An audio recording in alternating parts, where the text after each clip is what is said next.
Hello, it's Bill Doggett. I'm an African American performing arts historian and an archivist specialized in the documentation of race and early sound. What we're looking at today is a very rare recording of the aspiring, emerging young African American soprano, Revella HUGHES, who was emerging in the era of the Harlem Renaissance, the period of 1923 to 29 specifically. This is her only recording known.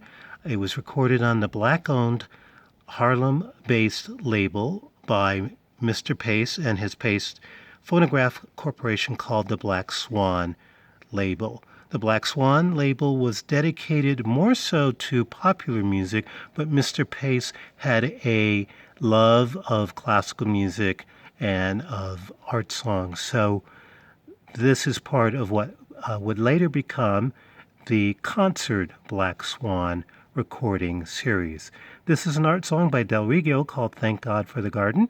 It is a rare disc. I bought it even with a crack in it, but we're going to sample portions that do not show the crack, and I hope you enjoy it. It is scored for a piano trio that includes a violin and cello. All three are African American uncredited soloists, along with the credited singer, a marvelous soprano, Revella HUGHES. Let's take a listen.